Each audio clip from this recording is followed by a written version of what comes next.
The family of the convicted Boston bomber here in the U.S. for the penalty phase, the death penalty phase of his trial, have reportedly been moved from their Boston hotel to a new location. This, as you, the American taxpayer, is still stuck with the bill for the trip. Hundreds of thousands of dollars. Radio talk show host and Boston Herald columnist Howie Carr broke that story, and he joins us now. Howie, what's this story about? Let's go through this. The cost of this Tsarnaev family road trip, $2,500 per person to fly them over, $200 a night to stay at a hotel, round-the-clock security costing $100,000, and on top of that, the lawyer fees for this fellow are still unclear. And you broke this. Give us an idea of what this is really about. Well, as you know, Peter, the Constitution says everybody's entitled to legal counsel, but I'm not sure this is what the founding fathers had in mind. This guy, he's now a convicted terrorist. He's a refugee, quote unquote, from the former Soviet Union. He's been convicted of murdering 4 American citizens. His brother that he conspired with to bomb the Boston Marathon murdered another 3 American citizens. He had 7 scalps notches on his belt.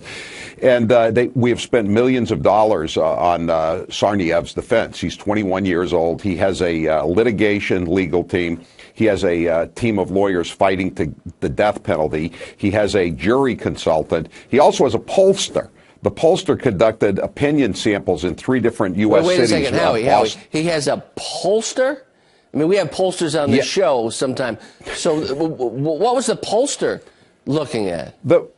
The pollster was sampling opinions in Boston, New York, and D.C. to try to find out which community would be least likely to sentence him to death.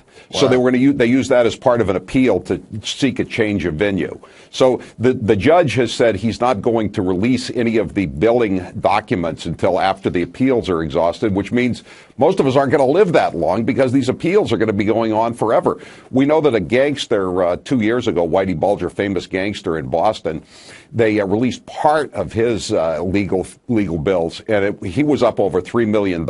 And that's nothing compared to what this guy is running up. Howie, do we know whether the State Department, whether the White House, whether the FBI looked at who these family members are before they came over? We know what the mother of this convicted murderer had said. She sent out a text after the conviction and basically said that we are the terrorists in this country.